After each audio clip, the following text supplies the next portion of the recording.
na ang gandingan para sa kalikasan. Ang itinanghal bilang Best AM Radio Program Host ay si Cesar Chavez para sa special on Saturday ng DZRH.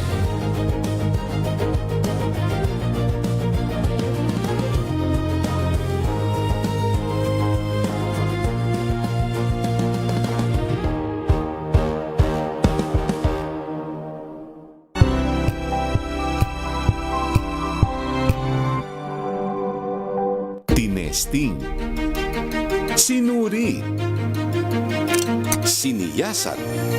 Ang resulta? Super effective ang Shield sa pagpatay ng bakterya at virus. Shield Antibacterial Soap. Believe ang mga eksperto sa Philippine Nurses Association. At si Mami. Tiwala ako sa Shield. Shield Antibacterial Soap. Napatunayang mabisa. Ang mga nurse, tiwala.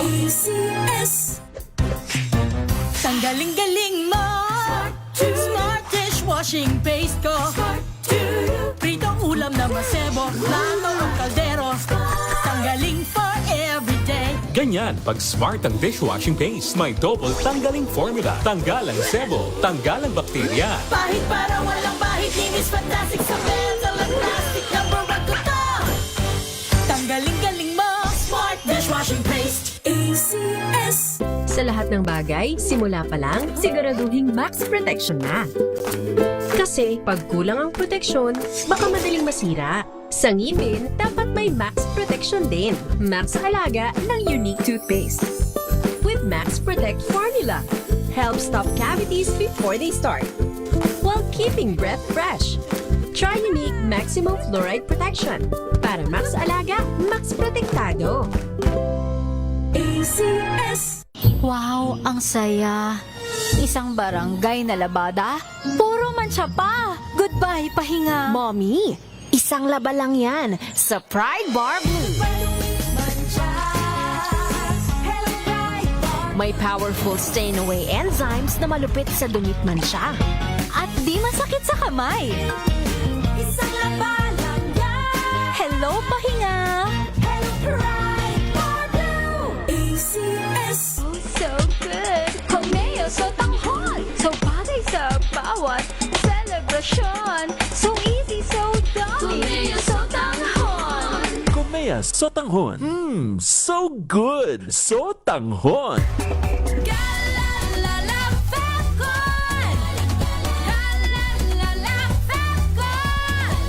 Ang bango ng sampayan. Tara na magsayawan. Kalafabcon, amoy nakaka-joyful.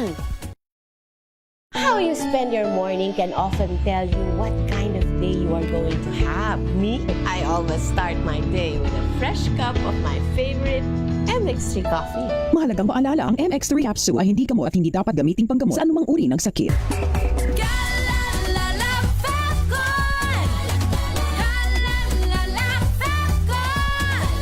Ang bango ng sampayan. Tara na magsayawan. Kalafabcon, amoy nakaka-joyful.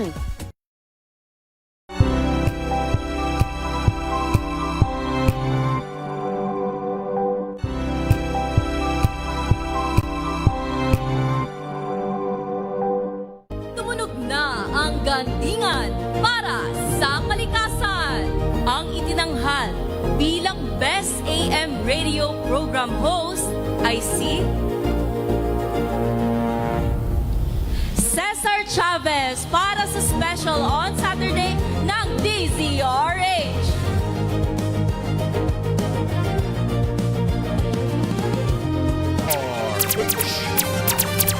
Happy birthday to you. Happy birthday to you. Happy birthday, happy birthday.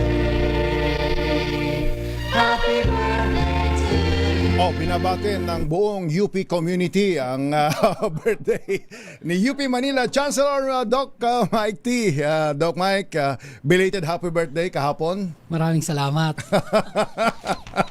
Si Doc Mike ay busy ito at maya't maya ay hinihinga namin ng tulong yung kanyang mga rekomendasyon, yung kanyang assistance dito ho sa lungsod ng Maynila. At binabati rin natin ng happy birthday, nagdiriwang ng Karawan, 90 years, imagine, 90 years, very blessed.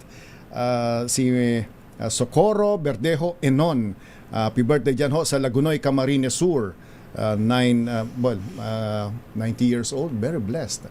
Ano ba yung average ng anong tawag natin? Lifespan? Mga 76. 76. Kumbaga 76, happy ka na, di ba? Yung iba nga, 70, okay ka na. Sa Pilipinas, 76. Mga ganyan. Si Ma'am Socorro Verdejo Inon ay magiging 90 years old sa susunod na araw. Happy birthday po sa inyo.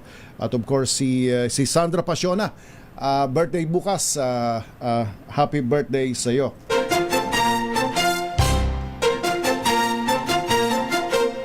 SOS Special on Saturday kasama si Cesar Chavez. Live pa rin sa studio, kasama natin si UP Manila Chancellor Dr. Mike T. at isa pang scientist na kasama natin na nag-aaral ng sa palamig at iba pang kakanin sa Tondo, Maynila, na ang kanyang pag-aaral ay may maliwanag na impact and implication at maaring nakarelate kayo sa mga nakikinig at nanonood sa atin, si Professor Dr. Gigi Dairit.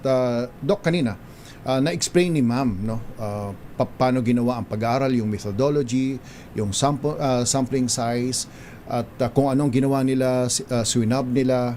At ang pinakamatindi roon, yung source pala ng pinakamaraming bakterya ay yung kamay ng nagbebenta. At yung ice, yung yellow na ginagamit para sa palamig sa palamig. Ito ho, ang objective natin ay hindi para i-discourage yung mga kababayan natin na magtinda ng sa palamig. Ang objective natin ay maging aware sila at maging aware ang mga mamimili kung ano yung mga dapat na paghahanda para ligtas din naman nakainin at inumin yung mga ibinebenta sa kalsada. Yun ang objective natin, sapagkat kung hindi tayo magiging matalino, magiging responsable sa gawain ito, ay magiging widespread ang public health concern natin hanggang sa dumating sa punto na sinasabi kanina ni Dr. Mike T. na baka by 2020, yung mga kinapitan ng mayroon ng resistance sa bakterya ay mahirap nang gamutin, sapagkat number one, baka babagal, hihina ang bisa ng ang kamandag o ang bisa ng gamot. Doc Mike, immediately ang nung naiisip niyong impact nito? Una, ito ay isang preventable o may iwasan na problema. Halimbawa, yung mga pagkakaroon ng diarrhea, ng mga pneumonia na galing nga doon sa Klebsiella pneumoniae at saka E. coli. No, yan yung mga bakterya. Unang-una kailangan na isipin, may nakitang bakterya. Bago pa yung AMR, may bakterya. Pangalawa, yung bakterya na yan ay masyadong matapang at hindi kayang labanan ng kamandag ng antibiotic. So, ang dapat natin gawin ay siguraduhin na nakapag-training ang ating mga nagtitinda. Kailangan maintindihan nila na bagamat sila ay nagbibigay ng ginhawa ngayong tag-araw. Sabi nga, palamig sa palamig. Tama, napakabuti niya. Nung bata tayo, pagkatapos mo mag-basketball sa kalye, iinom ka eh. So, habang sila ay nagbibigay ng ginhawa sa ating mga kababayan, siguraduhin nila na nakapaghuhugas sila ng kamay, na ang kanilang ibinebenta ay malinis, maayos, at napoproteksyonan nila ang kanilang mga paninda mula sa mga ibang mamimili rin naman na maaring may sakit. Kasi kung laging nakabukas o exposed ang mga inumin at may bumibili, umuubo, maaring doon galing eh. Hindi naman natin sinasabi na doon lang sa mga nagtitinda. Maaring doon din sa ibang namimili. Kaya kailangan, kung nakikita nilang may bibili na lalo na umuubo, sabihan nila, boss, yung ubo mo, doon mo, wag dito. Lumayo ka ng konti. Takpan mo ang iyong bibig. Diba? Yung sabi nga natin dati, yung pag umubo ka, nakaganon. Wag na sa kamay. Ganun ba? Yun, para una, hindi masyado. I-focus nyo nga RHTB si Doc Mike, kay Doc Mike lang. Diba, sige. Paano yung pag-ubo? Diba nung dati sa may COVID, sinasabi, pag umuubo ka, dapat nakaganon. Una, para hindi sa kamay mo yung ubo. Dahil kapag dyan na yung ubo, pag lahat ng hahawakan mo, lahat ng laway mo na napunta sa kamay mo, pagbukas mo ng pinto, nailipat na ron. Sa pera na kinuha mo pambayad sa manininda, nandun na rin ang bakterya. At dyan magsasalin-salin yan. So yung training tungkol dyan, pangalawa yung environmental sanitation, kung saan ka nagtitinda, siguraduhin natin na malinis. Ang training noon, LGU yun, ano? Maaring sa LG, sa barangay. Sa barangay. Yung mga nagtitinda ay tatanong nila, ikaw ba ay may tubig dyan para maglinis ka ng mabuti? May paraan ba para maproteksyonan mo ang iyong mga paninda sa mga naglalakad na maaring may ubo, yung may pantakip ka ba? Kasi kung minsan, expose eh. So, ilan yon sa mga pwede natin gawin. At pangatlo, yung public awareness na kapag halimbawa, ikaw nga ay mayroong sakit, hindi mo dapat ine-expose yung paninda ng ibang tao sa sarili mong sakit. Huwag ka nang bumili. Bumili ka lang. Kaso ingatan mo, mag-mask ka. Mag-ingat ka. No? Okay. At yung kamay mo rin na pangbayad mo, ay wag naman na naubuhan mo. Professor Dairit, i-correct ninyo ako. Lumilitaw na 3 ang carrier ng bakterya. Yung nagtitinda, yung gamit sa pagkain, at yung namimili. Tama po. Meron pa bang dagdag yan? Yun na po. Yun na yung kapaligiran, yung tao po na involved. Tama po yun. At ako, medyo nagulat ako sa 12 sample na ginawa ninyo, 100% ay nagpositibo sa bakterya. Opo. At ang nakakagimbal din po dito, bukod po sa bacteria, may resistance genes po. Ang tawag po dito ay yung pwede pong mai-transfer ng madalian sa ibang tao ng pagkakataon na ito. Anong ibig sabihin ng resistance? Yung nakita nyong bakterya Ay, sa 12 palamig sa palamig, ay yung bakteryang yon na kapag ka napunta sa tao, parang may bit-bit po na genes na resistant na po. Resistant na. Yes po. Medyo technical ho yun. Ang ibig sabihin noon, usually ang bakterya pwedeng puksain ng antibiotic ng kung ano man ang ibibigay. Tumpak po. You're saying itong bakterya na nakuha mula sa palamig sa palamig ay magbakterya na kapag pumasok sa inyong katawan, mahirap nang puksain ng antibiotic. Ng ordinaryong antibiotic. Opo. Parang nakakatakot yun. Opo. Kaya natakot ako namin bigla. inaaral eh. Medyo natakot ako bigla. So, ito 2024. Is this the first time na gumawa ang UP, Manila, ng ganito? Or isa ito sa similar case nito? Regular namin ginagawa yan sa regular ospital. yung ginagawa ito sa ospital. But this time, pumunta kayo sa kalsada. Yes. Opo. Meron din kami pag-aaral na nasa mga sewage water. Yes po. At hindi kailangang magkaroon ng pag-aaral ang Quezon City, ang Malabon, ang Nabotas, ang Cebu, ang Davao, Cagayan de Oro, si Ma'am Bebeng. Cagayan de Oro, laging nanonood sa akin si Ma'am Bebeng.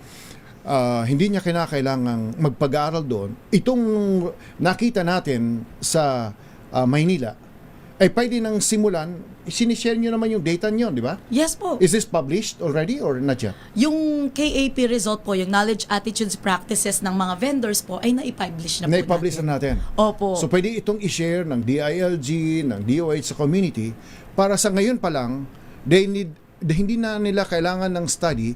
Ito palang study nyo sa Maynila ay pwede nang pagsimula ng isang executive or legislative policy sa mga konseho. Tama po.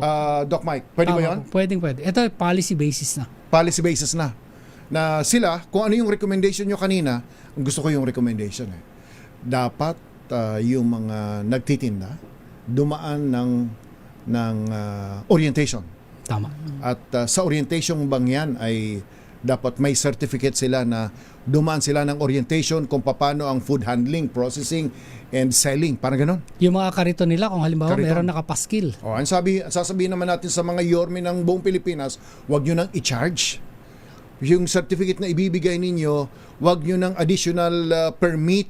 I mean, parang, it's a permit but let it be subsidized by the LGUs para hindi siya maging anti-purang because you're protecting public and therefore let the LGU invest in it Tama ho ba, Doc Tama, Mike? kasi mas mahal namang gamot ng mga nagtae, ng mga nagsusukang mga bata, both economically and also yung pangmatagalan na kalusugan ng bata kung lagi silang nagtatae dahil sa pagbili ng mga may duming inumin at pagkain. Dr.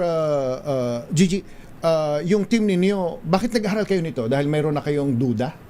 Opo, marami na po Mayroon- hot topic. Actually, hot topic naman po ito, even sa ibang bansa, na makikita po natin na kailangan po na magkaroon po ng awareness ang mga food handlers kasi bawat aspeto po ng pagdadaanan ng pagkain ay pwede pong mai-transfer po itong AMR. In fact, you don't have to answer me now. Pero in the future, say, a year or two, mabuting, if not the UP Manila, or in yung mga kasama natin sa academic community, scientific community, siguro DOH, makapaglabas ng isang pag-aaral on their own or commissioned by them para, sa top 10 na causes ng karaniwang sakit sa komunidad, ito ay number 8 o ito ay number 7 o ito ay number 15 para lalong magimbal sa katotohanan ng ating mga kababayan. Sometimes you need to see numbers. Sometimes you need to see facts and figures para higit nating maintindihan, hindi ba? Sapagkat ito ngayon, tagaraw ngayon Usong-uso yung sa palamig. We're not saying, hindi ho namin sinasabi na huwag kayong uminom, huwag kayong bumili, at huwag kayong gumawa, at huwag kayong magbenta. Ang sinasabi natin ay dapat aware tayo sa panganib, sa threat, sa public health natin dito. Ito bang pag-aaral na ito ng UP Manila? Ano ang plano nyo rito, Dr. Mike? Ito ang isa sa mga plano namin. Ipaliwanag sa publiko na ito ay may iwasan. More than sabihin na hindi dapat uminom, may iwasan natin yan sa sama-samang pag-aaral kung paano mapapabuti ang mga tinitinda ng ating mga kababayan. Isa na nga dyan kako yung training. Kailangan mag-institute ng training ang ating mga barangay. Huwag na natin iangat sa City Hall. Yung mga barangay captain, Okay. di ba? On their own. Kaya na nila yon. Di ba? Pero may capability ba sila? Yan dyan ngayon darating ang training mula sa ating mga city health officers. Ayun. Kasi may mga barangay center, yung health center. Centers, yes. Meron dong isang tao na nakakaintindi tungkol sa sanitation at kung siya mismo ay gagala, tuturuan ng mga nagtitinda, may iwasan yung magkakasakit na pupunta sa kanyang clinic. Diba? Kesa gamutin niya yung mga tao sa clinic, i-prevent na lang niya by training all the sources of possible infection. Alright. Maliban doon sa recommendations ni Chancellor Mike, kailangan may orientation. Ano po yun? Tatlo yung binagitin niyo. Training, public awareness, at saka yung siguraduhin malinis ang paligid ng pinagtitindahan. Maliban ho doon sa tatlo, dito sa pag-aaral ninyo, ano pang mga rekomendasyon ang lumitaw? Yung tama pong personalidad na pag-aalaga dun sa pagkain na tinitinda natin, yung pag-iimbak po. Siguro maganda po na... Correct. Opo. Correct. Very correct. Kasi maganda po na malaman din ng ating kasi nakikita ko nagtitinda. Yung ibang yung nagdi-deliver ng ice. Opo. Nandun lang. Inahatak sa kalsada. lang po. Opo. Tapos nakikita ko yung hugasan ng kamay ng iba. Yun din ang pinanghugasan ng kutsara. Tama po. At ang pinangpupunas din. Paulit-ulit. Paulit-ulit. Maghapon, the same pampunas. Alam nyo, isang mga maliliit na bagay, sometimes very foxy. Pero may impact sa ating public health sapagkat mas marami ang nagkakasakit, mas mahirap para sa pamahalaan at sa komunidad. Imagine, magkakasakit ka dahil sa ganito, di ka makakapagtrabaho, di ka makakapag-aral, imbes na tinatutulungan mo ang iyong pamilya, yung mga magulang, o kayo, nakakatulong sa inyong pamilya, ay hindi sapagkat nagkakasakit ka. Ang gusto ko sanang malaman, pang ilan ito? Pero we don't have to answer that now. No? Kumbaga, meron tayong top 10 causes of death, di ba? Halimbawa, yun ang madalas kong tinatanong. Heart, at ang pangatlo ay stroke, yung mga ganun. Yung mga common diseases sa community, kung mayroong top 10 or top 20, gusto ko sanang malaman in the future, pang ilan ito sa nagiging common cause ng pagkakasakit sa komunidad na dahil sa uminom ka ng palamig, uminom ka ng kumain. Well, actually, hindi lang ito sa palamig, hindi ba? may pwede ka nang tumalo ng konti doon sa mga sa talipapa, sa mga kinakainan. Kami mga reporter, ituturo ko sa inyo, Dr. Gigi. In 1987, Senate reporter ako. Pero paminsan-minsan si Ginoong Jotaro, pag may sunog, pag mayroong kudita at may mga aksidente, lumalabas kami. Pumupunta kami sa dito sa may Spanya, sa may Riles, kung saan kumakain yung mga taxi driver. Sa aming mga reporter sa gabi, sa madaling araw, doon kami kumakain. Kasi kung saan kumakain ang mga taxi driver, sigurado kami masarap ang pagkain doon. Doon ko nakita na yung hinuhugasan ng kamay, yun din ang hinuhugasan ng plato. Totoo po. Imagine, doon ko rin nakita yung ice, nandyan lang sa kalsada. Imagine mula noon hanggang ngayon, halos marami pang gumagawa ng ganyan, hindi ba? Yeah. Meron pa po akong idadagdag. Kadalasan po kumakain tayo ng mga prutas na hindi po natin hinuhugasan. Prutas? Yun po, apple. Yung mabalatla po, hindi na po natin binabalatan. Sa probinsya. Pinupunasan lang natin eh. Yes, exactly. Sa tela natin, sa damit natin Yes. Tapos kakainin natin. Oh. Dito po ay may nakita rin po tayong presensya po. Presence ng AMR po. Again, So, inuulit natin. Kinakain natin diretso po yan. Ang pagkakaiba ng antimicrobial resistance, ito yung bacteria, hindi siya ordinaryo. Hindi po ito siya yung ordinaryo. bacteria na kahit pinainom ka ng ordinaryong antibiotic, maring walang bisa o kulang sa bisa. Yes po. That's Tama why po. it is a special thing, di ba? So, yung pagkain ng Kaya po importanteng hugasan nating maigi. guilty. Marami tayong guilty dyan, hindi ba? Opo. So, kailangan hugasan talaga. Hugasan po at kung maaari po balatan po natin. Pero sabi nga Tsaka huwag nila, tayo magtiwala na nakarap yan. Nakarap po, Galing opo. sa kung ano-anong store na air-conditioned ay automatic malinis na. hindi po. Nilagay Pwede mo pong sa may mga chemicals din po yan. Okay. Na pwede rin pong mag-cause ng presensya po ng resistant bacteria. Doc Dahil may Mike, mga pwede bang ang iyong ang UP Manila ay mag-present sa aking programa at least once a month na mga ganitong pag-aaral? I'm sure marami kayong pag-aaral eh. Diba? Gusto ko nga sabihin na yun, tanong mo sa akin kanina kung Sige. pang-ilan. Pang-ilan? Number 2, ang lower respiratory tract infection or pneumonia. Okay. Sa years of life loss and cause of death in the Philippines. Yan ay base sa Philippine Atlas or Medical Atlas na ginawa ng College of Public Health. So, number 1 is heart. Number 1 Pangatlo is heart. stroke. Then number 2, ang lower respiratory infection. Yeah. At number 19, ang diarrhea. Diarrhea is number 19. Wow. Sa top 20 causes of age-standardized death. Wow. Ganon. Number 19. So very timely itong usapan natin ngayon. Again, recommendations ako. Maliwanag yung conclusions ninyo. Narinig ko na. Recommendations ninyo, maliban doon sa binanggit na tatlo ni Chancellor Mike, may binabanggit kayo na yung food handler. Opo. Dapat aware siya ng kanyang kalinisan. Kalinisan po sa Ng paligid, sa paligid. at sa pagproseso ng pagkain. Alright. Okay. Sige. Mamaya, makakausap natin si Dr. Grace Padilla, ang City Health Officer. Siya ho ang namumuno ng Manila Health Department. Kung ano ang sagot niya rito at kung ano ang pinaplano nilang gawin. Samantala, ang oras natin, 42 minutes makalipas ang alas 7 ng umaga.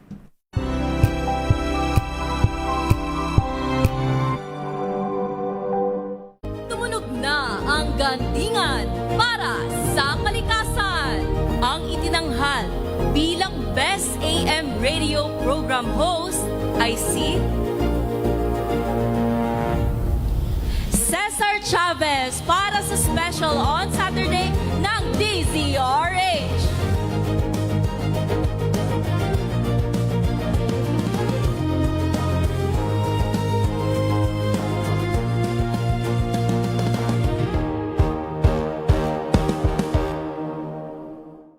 Hello, Washi! Laundry day na naman! Yay! Anong meron? Mancha ng chocolate, putik, may libag pa! Kaya natin yan!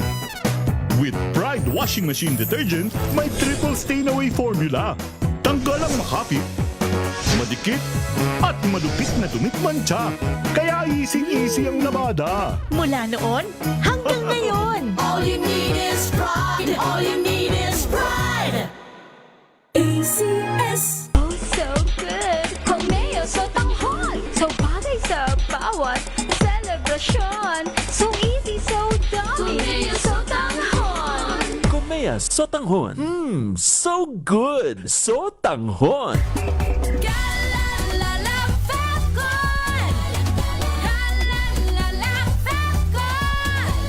Ang bango ng sampayan, tara na magsayawan. Calafabcon, amoy nakaka-joyful.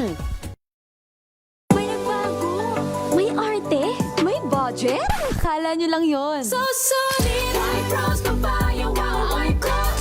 White Rose Papaya, wow, White Rose. White Rose Papaya, may glow up with White Rose Papaya. White Rose Papaya. May puti power times 2 kasi may papaya at niacinamide. May shea butter and tea tree oil pa. Kutis sulit ang glow up. Glow up with White Rose Papaya. White Rose Papaya. Kutis sulit ang glow up. ACS.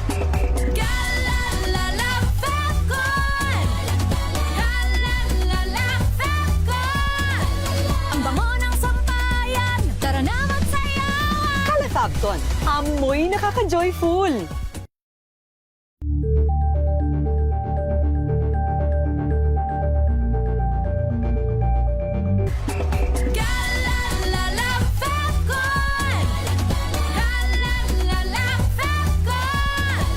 Ang bango ng sampayan, tara na magsayawan. Calafabcon, amoy nakaka-joyful.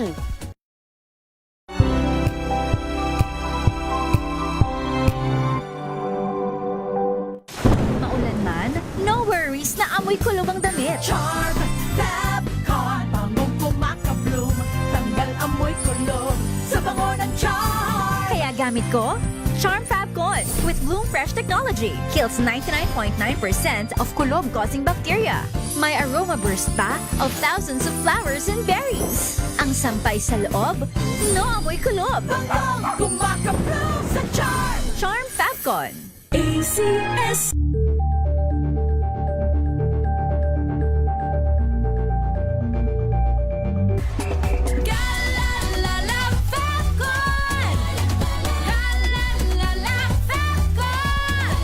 Ang bango ng sampayan, tara na magsayawan. Calafabcon, amoy nakaka-joyful.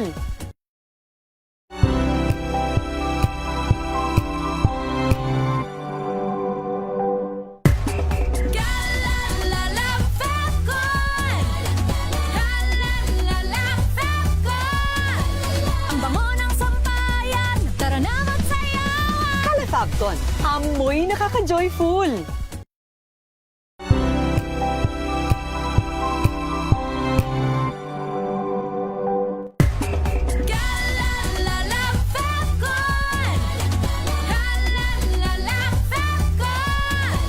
Ang bango ng sampayan, tara na magsayawan. Calafabcon, amoy nakaka-joyful.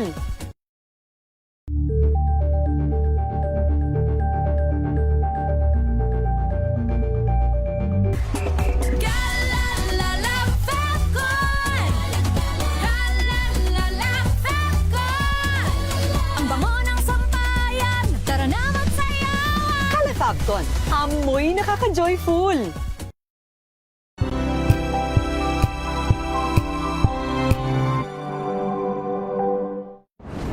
Kung good vibes ang hanap mo, dito ka na sa sigurado. Mula sa mga istoryang nagbibigay ng inspirasyon hanggang sa mga kwentong may dalang solusyon. Mga balitang pampagaan, pakiramdam at pampaganda ng araw. Hindi lang ba sa good news, kundi the better news. Mula Lunes hanggang Biyernes, 1:00 ng tanghali sa DZRH TV.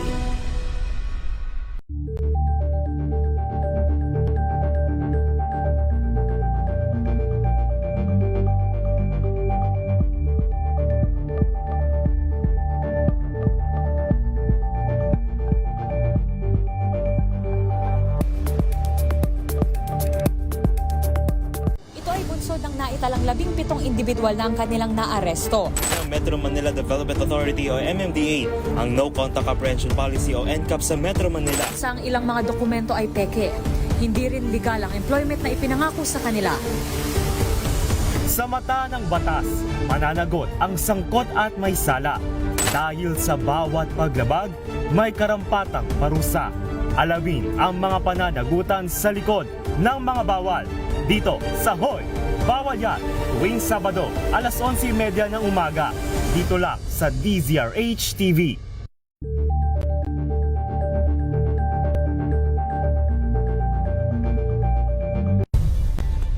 Nagsimula sa pangarap hanggang sa maabot ang tagumpay.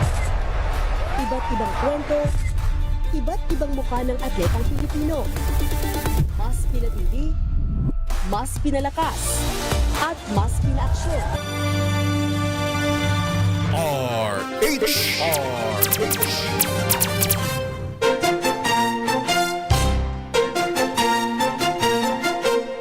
SOS Special on Saturday kasama si Cesar Chavez. Ang daming nag-comment sa sa findings ng UP Manila research team kaugnay sa kanilang pag-aaral sa Palamig sa Palamig. 12 palamig stall sa Tondo ang kanilang pinag-aralan. 100%, which means yung 12 na kinuha nila para pag-aralan ay lumilitaw na lahat yun ay nakakitaan ng antimicrobial resistant. Ulitin ko sa mga kabubukas ng radyo at telebisyon, ang ibig sabihin daw noon, ito ay hindi ordinaryong bakterya sapagkat yung bakterya kapag binigyan ng ordinaryong antibiotic, mamamatay. Etong nakuha sa palamig ay may AMR, which means kahit bigyan siya ng ordinaryong antibiotic, maaring kulang ang bisa o hindi sapat ang bisa para mapuksa yung bakterya na nasa loob ng katawan at yan ay nagmula sa palamig sa palamig. Alright, sabi rito ni Tere Atienza, yung mga fishball kaya na sinasawsaw sa sauce ng vendor, may bakterya din. Dati, mahilig kami sa fishball ng vendor. Ang sarap ng sauce niya. Masarap gayahin. Safe kaya? Nako po, malaki pong bagay yung mga sauce na paggawa po ng sauce para sa mga fishball po. So ito po ay kung hindi po maayos ang preparasyon at pag-iimbak, ay posible pong mamugad ang mga iba't ibang klase ng bakterya. Akala ko, sabi naman ni 2685, akala ko magiging malakas ang immunity mo pag lagi kang exposed sa bakterya. Ano ito? Akala po rin natin ay kayang-kaya ng katawan natin pagka kumain tayo. Dahil sa probinsya, may paniniwala kami ganyan nung bata pa kami. Eto, ganito ka example. From 73 to 1979, ako ay naglalakad about 3 kilometers from Liblib na Pook of Sitio Bungleo, San Jose, 2-hour San Jose Central School. Umuulan. Yung iba nagkakasakit. Kami hindi Dahon lang ng saging. Siyempre nauulanan ka pa rin, pero hindi ako nagkakasakit. Iniisip ko, dahil madalas kaming na-expose ako doon sa ulan na yon, may resistant na ako. So ito yung theory ng ating nanonood ngayon. Kapag lagi kang na-expose sa bakterya, lalakas na ang immune system mo. Ano ang sabi ng scientific community? Ang problema po ay hindi po habang panahon malakas po ang immune system natin. Tama. May mga pagkakataon po na hindi forever na bata ka. Yes po, totoo po yun. Na lagi kang may exercise. Yes. Alright, understood. Alright, si Dr. Grace Padilla, ang City Health Officer, siya ho ang namumuno ng Manila Health Department. Nasa kabilang linya natin. Dr. Grace, magandang umaga sa iyo. Hi, good morning, Chancellor Mike and Dr. Dairit and Sir Chief Cesar. Congratulations muna po. At mga nanonood po ng inyong programa, good morning po sa inyo lahat. I'm sure alam nyo yung topic namin. Ano ang gagawin ng Manila City Hall dito ho? Yes, we are very grateful sa UP-PGH Public Health College of Public Health kasi they are able to share the result of this 2024 project or research po nila sa amin, and we as part of the Manila Health Department ay once na nakita ko po or na forward po sa akin ni Chancellor ang result, we were able to plan. We do have the Division of Sanitation in the Manila Health Department led by Engineer Taguba, and we planned for how to mitigate or how to recheck this project, and one of our plan is to immediate risk control. So ito po ay pupuntahan po namin uli ang 12 sites na nasama sa study, and we will be reconducting again the inspection of this Samalamig stall and in high-risk area. Of course, Tondo is one of our high-risk area, and i-call po namin ang attention ng ating mga vendors doon na kailangan ang ginagamit po nilang tubig ay potable or safe pong gamitin. Number 2 plan is to enforce water and ice safety. Nakita po natin pati po yung yelo ay pwedeng doon namumuhay or nandoon yung mga bacteria, and require vendors to use certified potable water and approved ice supplier. Hindi lang yung basta-basta. Mandate proof of certification during the inspection. So, full force po yung mga sanitary inspector natin na pupunta dun sa, not only to that site, no? Because we do have sanitary inspector to the 6th district of Manila.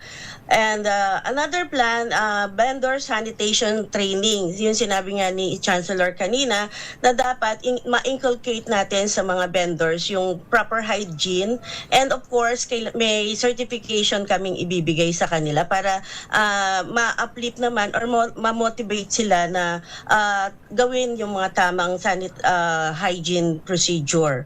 Roll out mandatory short courses of hygiene. Tutulungan po kami ng UPPGH on hand washing, safe food handling, and clean containers. How to clean our containers.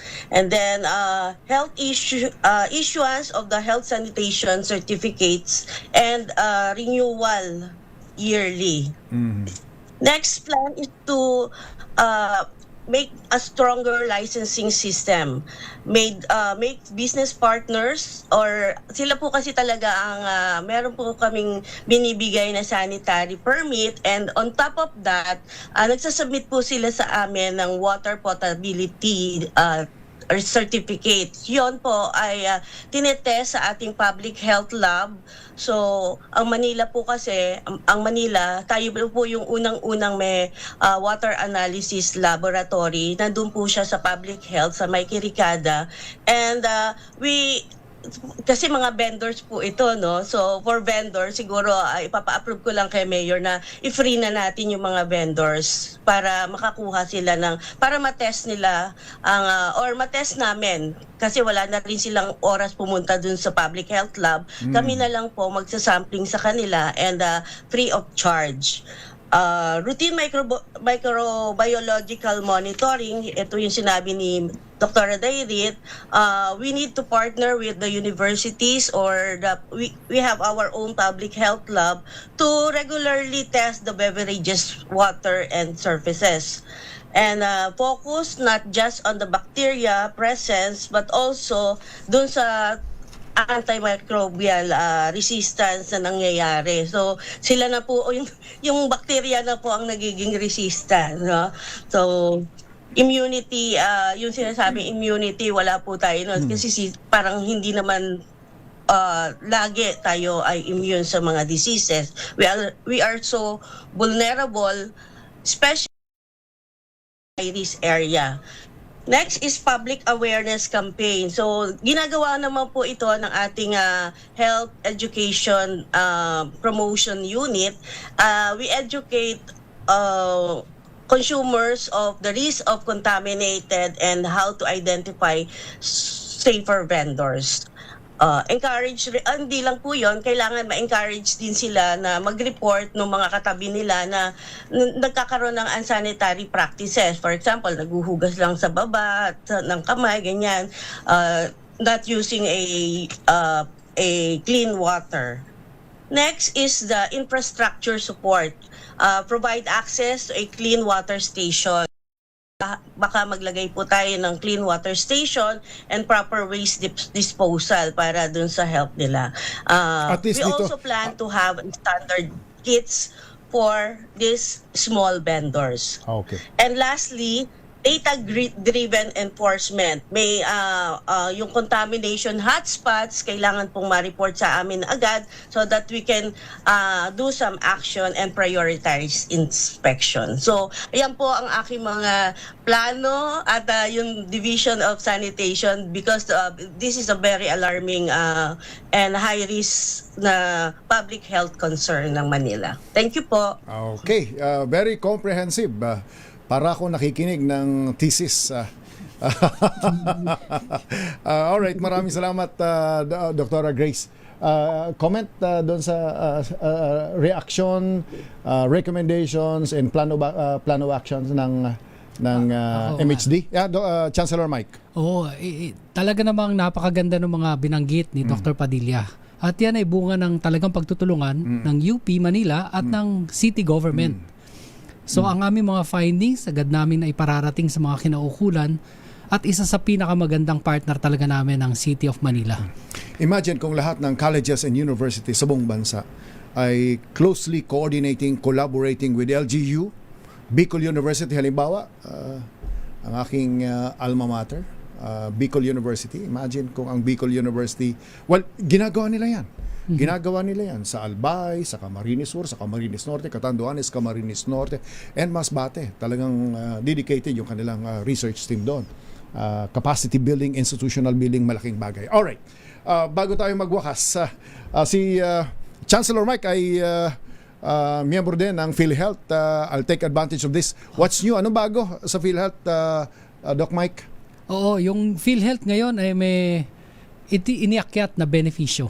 Okay. Yung benepisyo para sa ating mga buntis at sabi nga ang normal spontaneous delivery ay nag-increase ng 19% at kapag cesarean nag-increase ng 57% ang benepisyo. Ibig sabihin, lalong-lalo na sa mga nakalagay sa wards, ay wala na silang babayaran. Pag nasa ward ka, nanganak ka, ikaw ay wala nang babayaran. Kung cesarean?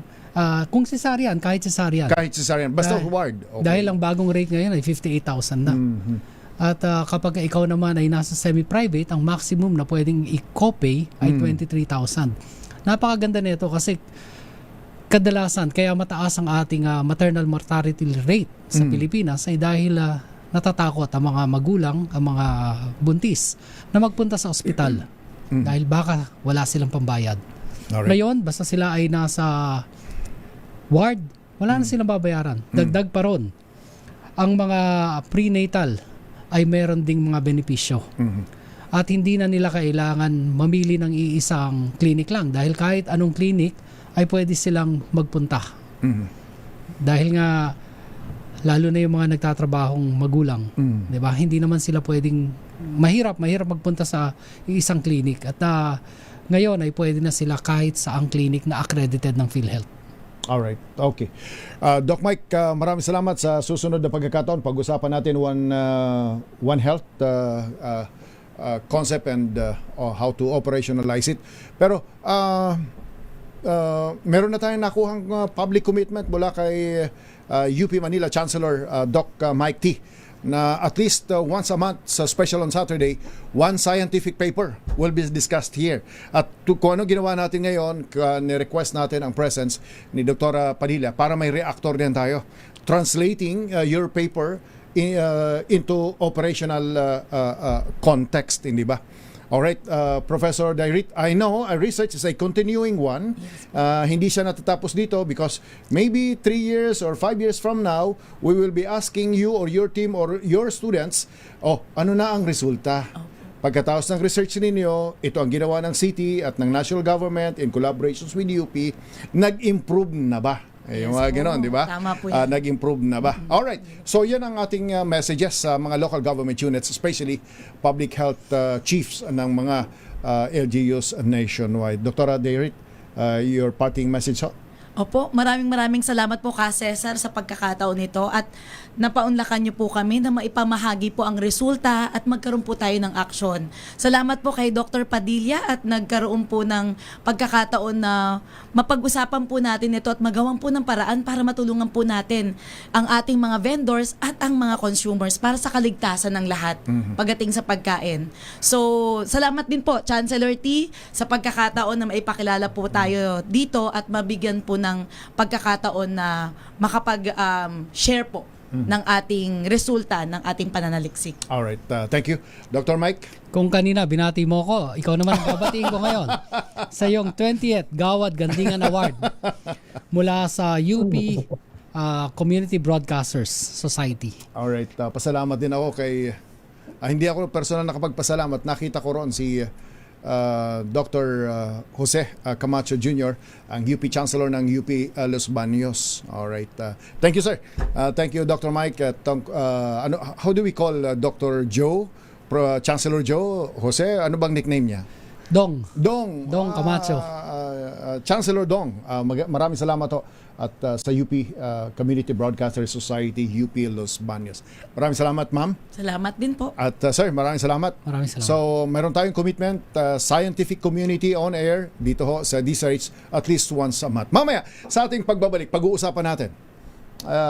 May scheduled brownout sa lugar ninyo. Si Kapitan Doming, Cap Doming, Tanyag, tapos si Cap Elsa Tanyag, pareho kami nakasuffer ng brownout 2-3 days ago. Imagine yung brownout umabot ng what? 5 hours? Imagine ngayong tag-araw. Well, kami sa Bicol, everyday halos may brownout. Pero tingnan natin, anong nasasakupan ng National Power Corporation? Ano ang mga plano nila? Anong challenges meron sila? But immediate concern natin, magkakaroon ba? Meron ng mga rotational brownout sa Quezon, sa Bicol, elsewhere na nasasakupan ng National Power Corporation? Mamaya makakausap natin ang Pangulo nito, si dating Congressman Coco Nograles. Ilan mo ng paalala? Tumunog na ang gandingan para sa kalikasan. Ang itinanghal bilang Best AM Radio Program Host ay si Cesar Chavez para sa special on Saturday ng DZRH.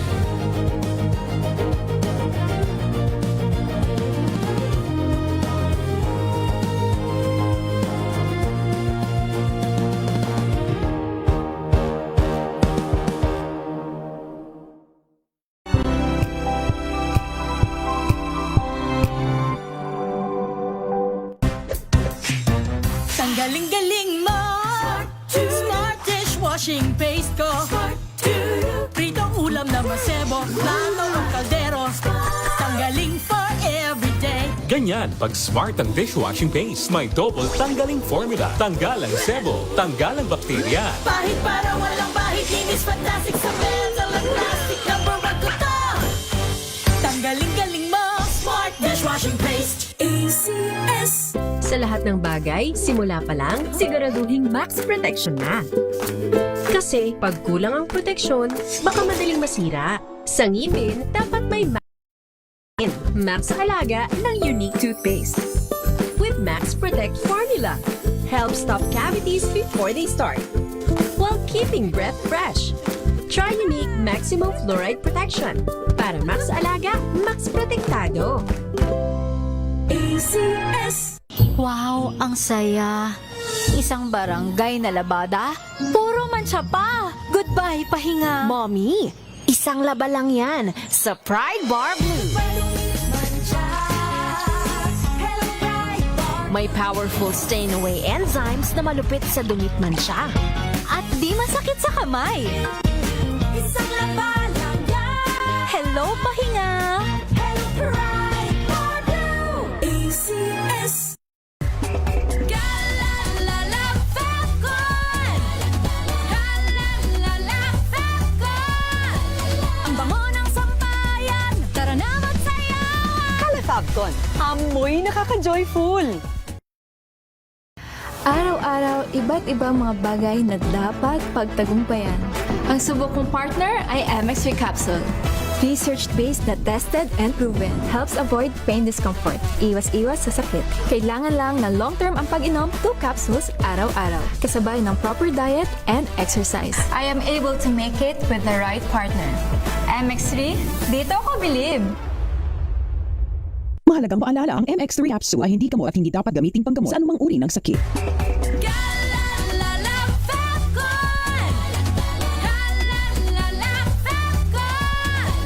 Ang bango ng sampayan, tara na magsayawan! Calefacton, amoy nakaka-joyful.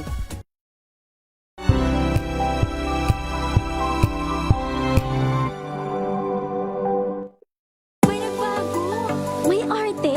May budget? Akala nyo lang yon. So solid, White Rose Papaya, wow, White Rose, White Rose Papaya, wow, White Rose, White Rose Papaya, may glow up with White Rose Papaya. White Rose Papaya. May puti power times 2 kasi may papaya at niacinamide. May shea butter and tea tree oil pa. Kutis sulit ang glow up. Glow up with White Rose Papaya. White Rose Papaya. Kutis sulit ang glow up. ACS.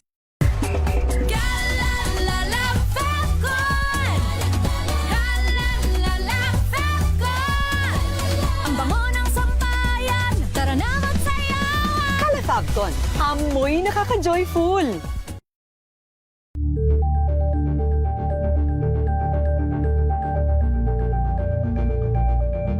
Hello, Washi! Laundry day na naman! Yay! Anong meron? Mancha ng chocolate, putik, may libag pa!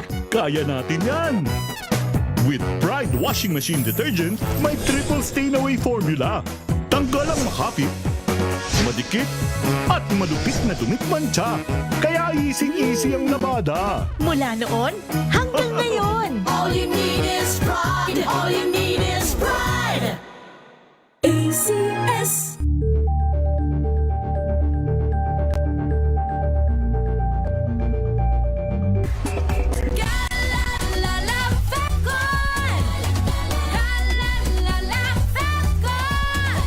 Ang bango ng sampayan, tara na magsayawan! Calefacton, amoy nakaka-joyful.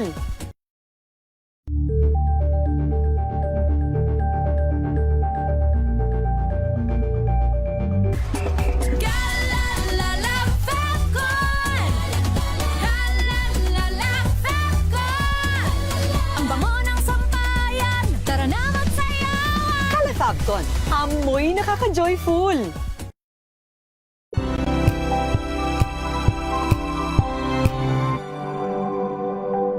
Abangan this Saturday. Rewind tayo sa special screening ng short film For a Cause na pinagbibidahan ni Miss Grand International Queens Emma Mary Tiglao and Gotcha Bell. Don't worry, you will eat lechon. Lechon. And Secret. Yang. You will spill again? What's that?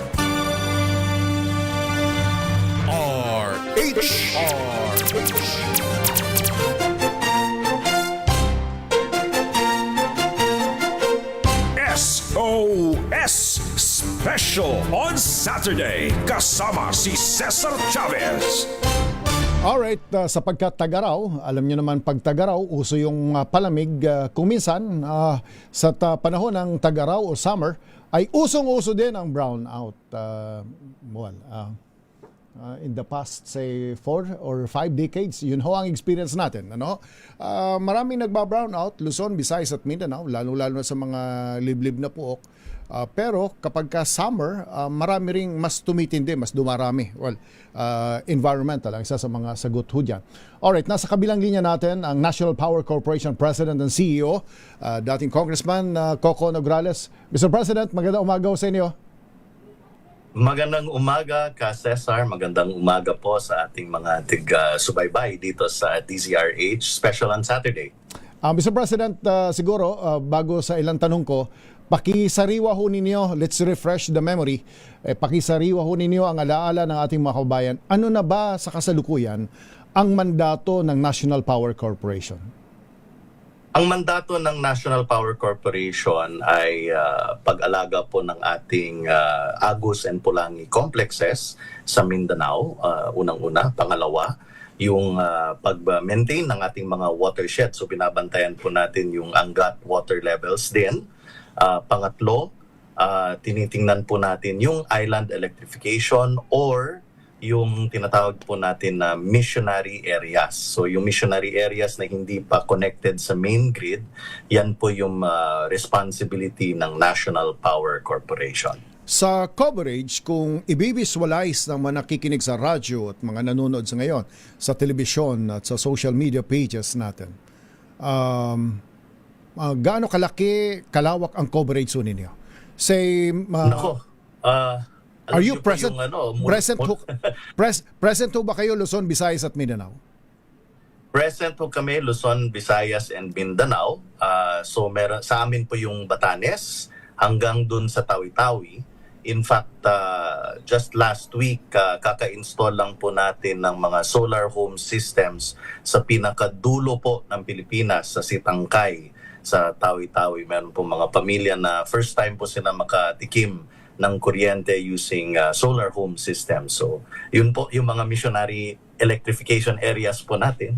Pati sa Batanes, pag inon nyo po yung radyo doon, nahahagilap nyo na po yung radyo ng Taiwan.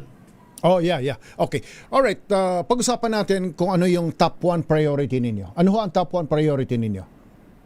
Well, simple lang po yung number 1 priority po namin ay magserbisyo po sa pinakamalayo na lugar na hindi na po economically viable para sa mga private sector. So nag-ooperate po yung gobyerno, nagbibigay po ng kuryente doon sa mga dulo, sa mga missionary areas where the poorest of the poor are, typically mga fisher folk po.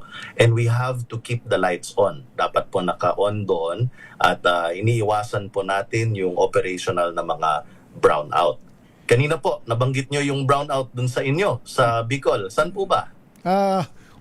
Camarines Sur, madalas naman ho talaga ang brownout. Pero papunta ako dyan. Pero bago dyan, gusto ko lang i-visualize dito sa missionary ho ninyo, covers how many provinces or maybe islands, how many, if the data is available ho? Yung mga isla po, we're operating about 168 power plants po. 168 islands po. Yung ino-operate natin, mga 180 power plants. So, ganun po karami yung pinupuntahan natin. Marami po sa ating mga ino-operate ay mga less than 1 megawatt dahil maliit lang po yung kailangan nila at mga capacities ng mga generators po natin. Halimbawa? So, dito po yung halimbawa ho? Nag-operate po tayo dun sa Batanes. Nabanggit ko po sa Batanes, nandyan po tayo sa Basco, nandyan po tayo sa Itbayat, tapos bababa po tayo ng Cagayan, no? Nasa northern part pa rin. Nandun po tayo sa Calayan, punta po tayo ng Masbate, nandun po tayo sa Ticao, at kung saan-saan pa nag-ooperate.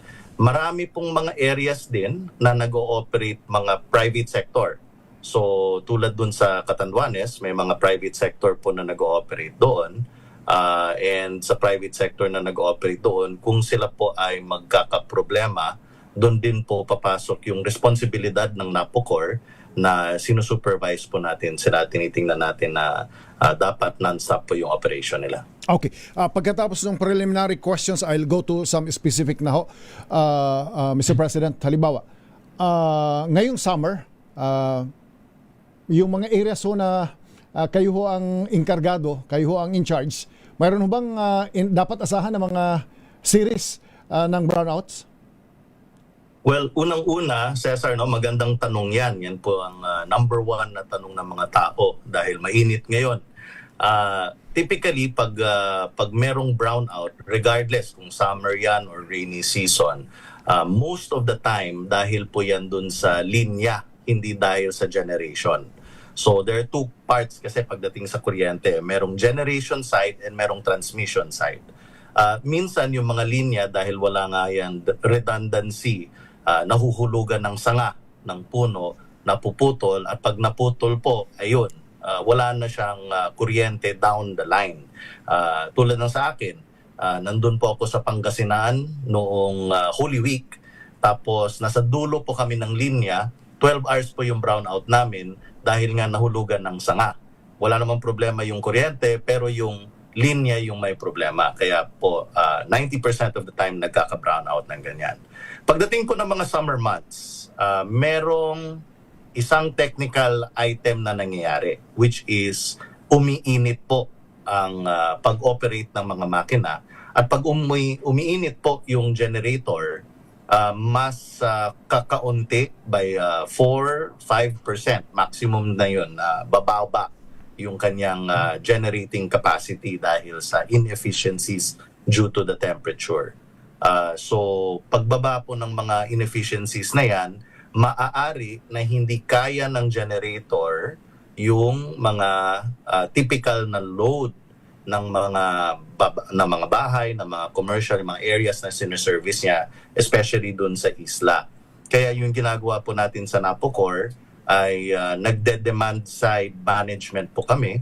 During the summer, kinakausap po namin yung mga electric co-ops doon sa isla, mga LGU, kung pwede, tipid ng kaunti dahil hindi naman pwede na lahat magba-brownout dahil masyadong gastado doon sa ating mga generators at sa ating mga transmission lines. This summer, meron unang babala, meron bang ng brownout na sinabi nila na baka magkaroon ng brownout dahil nga doon sa Middle East conflict. Yun po ay naagapan ng ating National Power Corporation at saka ng ating Department of Energy na sinigurado po natin na hindi po mauubos yung crudo or whatever fuel na kailangan ng mga isla. So yun po yung trabaho ng National Power Corporation at saka ng Department of Energy na sinisigurado po natin na naka-on po yung mga ilaw sa ating mga isla. Alright, Mr. President, I need to ask you this. Marami nang naging presidente dyan, hindi ho ba, sa National Power Corporation. More or less yung nangyayari sa summer, predictable sapagkat taon-taon nagiging dumarating tayo sa tag-araw, summer. At alam na natin kapag summer ay umiinit yung makina, hindi ho ba? Dahil sa tindi na rin ng init ng panahon. Hindi pa ho ba nagkaroon ng solusyon, naisipan ng solusyon ng mga nakaraang presidente dyan? Kung anong gagawin so that we anticipate, if not caution, at least caution the impact of tag-init doon sa mga makina ho ninyo? Yung ginagawa po ng National Power Corporation, ilang taon na po natin pinaplano at ini-implement yung tinatawag na hybridization ng ating mga power plant. Ibig sabihin, hindi lamang diesel yung maging fuel niya, kundi didikatan pa natin ng solar panels or wind or hydroelectric na mga generators. Tapos, kung maaari, didikatan pa natin ng mga batteries or battery energy storage systems or BESS. No? Yun po yung mga programa na ginagawa po natin para dagdagan po natin yung capacity doon sa ating isla at saka babawasan din yung tinatawag na dependence doon sa diesel. Yun po yung programa na nasimulan ng ilang mga presidente. And I believe in the past 8 months, meron na po tayong na-switch on na 2 planta na merong solar and BESS. In the following months, may 2 planta pa tayo na isi-switch on. And for the rest of the year, meron po tayong mga ongoing na mga 8 to 12 na mga hina-hybridize na mga planta. And nag-aalok din kami sa private sector kung sinong gusto. Dinedevelop po namin ito para mapabilis po yung hybridization na magkaroon po ng private sector participation sa pag-hybridize po ng mga planta sa isla. Right. Siguro one of these days we'll invite you in studio para pag-usapan natin yung mga dam. Lamesa Dam, Pantabangan. Does it follow na lahat ng dam sa buong Pilipinas ay nasa ilalim ng National Power Corporation? All of them? Hindi naman lahat, Cesar. Meron po tayong mga 11 dams na binabantayan. Ngayon, yung pinaka binabantayan natin, which is every summer talaga binabantayan natin, itong Angat Dam. Yes. So itong Angat Dam is right now, I think, about 184 meters above sea level. Under high normal conditions, dapat 212 meters above sea level yan. So binabantayan po natin yung Angat Dam. At may close coordination na po tayo yan with the National Water Resources Board para sa actual na ating mga protocols kung bababa at bababa yan. So hindi pa naman tayo nasa critical level, but this is something na every year binabantayan po ng multi-agency parties po. But beyond sa pagbabantay, yung development ito to make it more sustainable dahil sa demand ng mga lumalaki at lumalawak na demand sa atin, who's really in charge? Halimbawa, development and make it sustainable and in fact, para mas lalo siyang resilient sa panahon ng tag-arawat. Pagdating sa development, kanino ho yan? Water Resources Board o sa National Power Corporation? Sa Water Resources Board, sa NIA, sa National Power Corporation, it's a joint effort po, ka Cesar. So hindi po pwedeng isolo lang yan ng National Power Corporation. However, liliwanagin ko lang sa inyo, no? Meron pong effort yung National Power Corporation through our Watersheds Management Division na magtatanim po tayo ng mga hektar-hektarya ng mga forest trees dyan dahil interconnected po yan. Pag malusog po yung ating watershed, marami po tayong mga punong kahoy dyan, nakaka-localize po tayo dyan ng magandang rain cycle. Yung kalaban lang po talaga namin dyan sa pag-forest ay dalawang bagay. Number one is yung pera para magkaroon ng continuous na pag-aalaga ng lugar na yon at continuous na pagbabantay dahil mahirap po na merong magtatanim ka ng puno para sa watershed tapos meron palang magla-land grab dyan or puputol ng kahoy para gawing firewood or fuel wood among others. Yung pangalawa, ang kailangan po natin dyan ay local government support na yung mga local government units ay kasama po sa pag-enforce ng mga areas na yan dahil critical po yan para sa ating kuryente sa main grid at saka sa mga tubig para sa domestic use ng mga households throughout Metro Manila, the greater Metro Manila area. Anong dapat asahan ng mga areas na nasa ilalim ng National Power Corporation, say May, the entire May, magkakaroon ba sila ng brownout? Once a week ba ang brownout? Twice a week ang brownout? Anong worst case scenario? Let's manage their expectation, Mr. President. Ang sagot dyan ay wala po tayong scheduled brownout or rotational brownout in any area. Binabantayan po ng National Power Corporation lahat po at kasama ng National Electrification Administration, pati yung Department of Energy. Binabantayan po natin lahat ng mga generation and transmission and distribution para sigurado po na tuloy-tuloy po yung kuryente. Maasahan po ng taong bayan na alam namin na napaka-importante ng kuryente para sa commerce and industry, para sa mga tao, na hindi po namin ito pababayaan. Alright. Sir, maraming salamat ho sa oras na ipinagkalubhan ninyo sa ating palatuntunan sa umagang ito. Magandang umaga po sa inyo. Salamat ka, Cesar. Magandang umaga po. Alright, si Ginoong Coco Nograles, siya ho ang Pangulo at Chief Executive Officer ng National Power Corporation.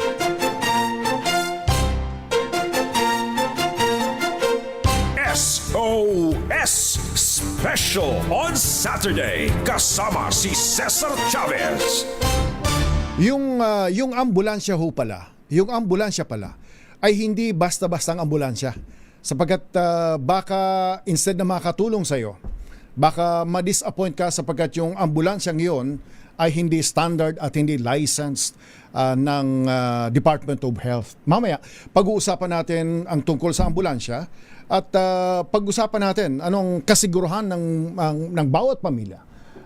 Para sa panahon ng pangangailangan, mayroon kang mapupuntahan at matatawagan at tutulong sa inyo. Halimbawa kung ikaw taga Quezon, kumuha ka ng ambulansya, nagkaroon ng problema sa Laguna, o kaya nagkaroon ng problema bago pa pumasok ng Metro Manila kung dapat dadalhin sa Metro Manila, anong network system ang in place sa ganyan? Mamaya ho, makakapanayam natin ang chairman ng Philippine Red Cross, dating Senador Dick Gordon. Ilan muna ang paalala? Tumunog na ang gandingan para sa kalikasan. Ang itinanghal bilang Best AM Radio Program Host ay si Cesar Chavez para sa special on Saturday ng DZRH.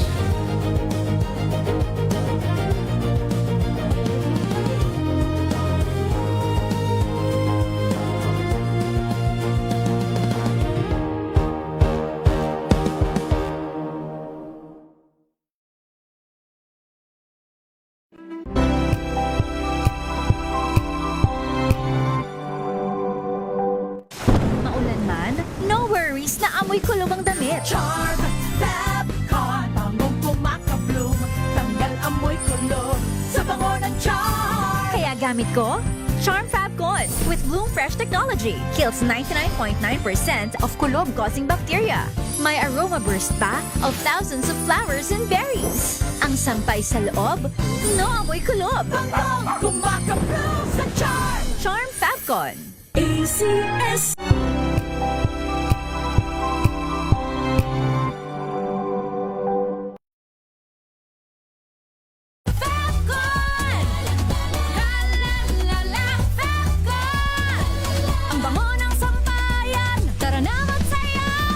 Fabcon, amoy nakaka-joyful.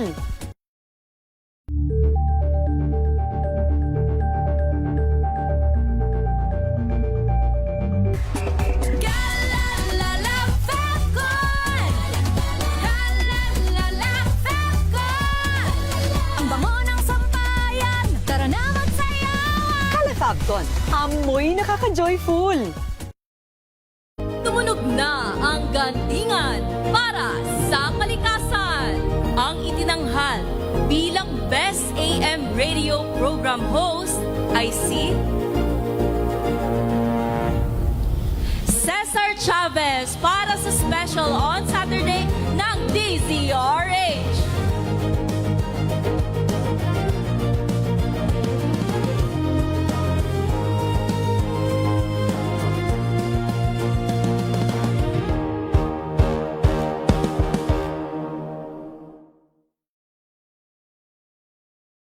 Maagang balitaan, maagang usapan sa mga issue at balita. Kasama si Kuya Angelo Palmones sa Magandang Umaga Pilipinas. Mula Lunes hanggang Biyernes.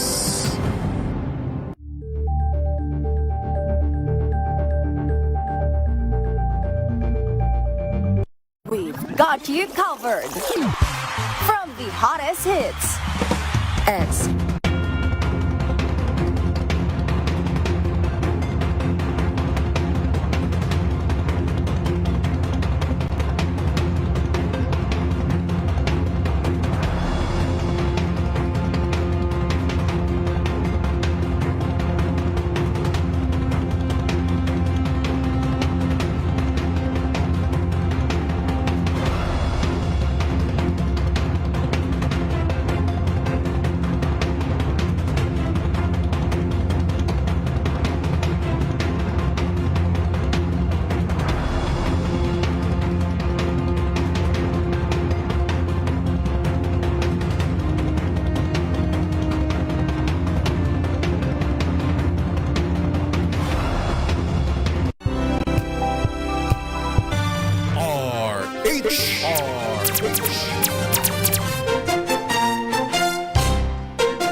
SOS Special on Saturday kasama si Cesar Chavez. Noong 1987, ako ho yung pinakabata rito, working student, but I was Senate reporter, 1987 to 92. Ako ho yung pinakabata sa newsroom. No? I was covering the Senate, 8th Philippine Senate. Pero nung July 16 killer quake, ay inutusan ako ni Joe Taruk.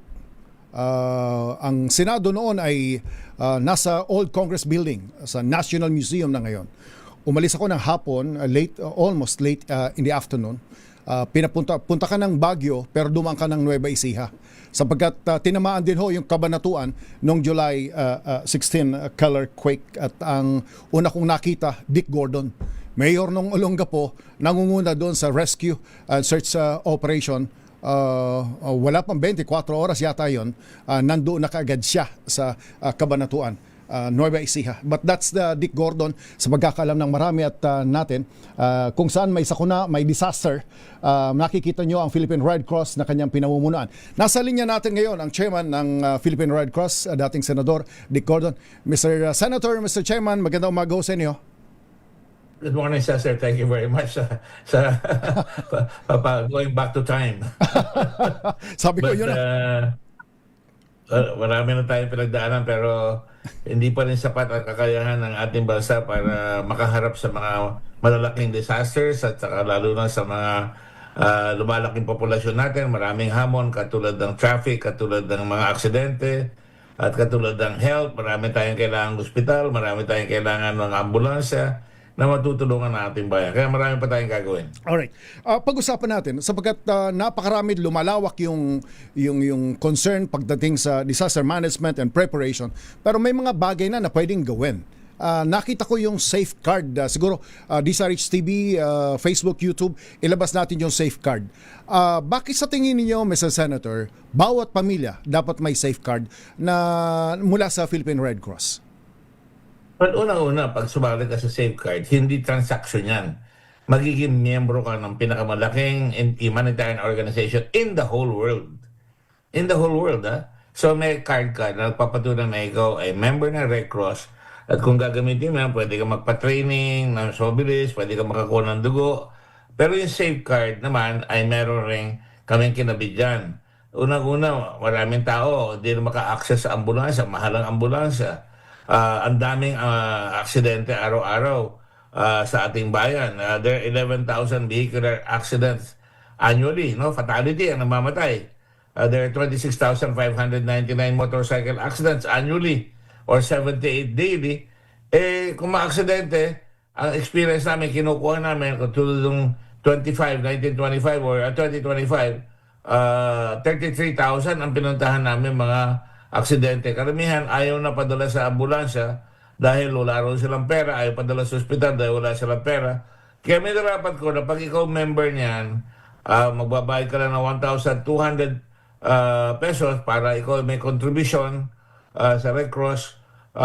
Ibig sabihin yan, pwede kang tawagan yung nakakita sa'yo, pwede tumawag sa Operation Center, papadalan ka namin ng ambulansya because all over the country, we have ambulances controlled by an operation center. So matatawagan ko ang Sulu, matatawagan ko ang Negros, matatawagan ko lahat ng lugar na makakadalo sa iyo ang Red Cross ambulance or vehicle.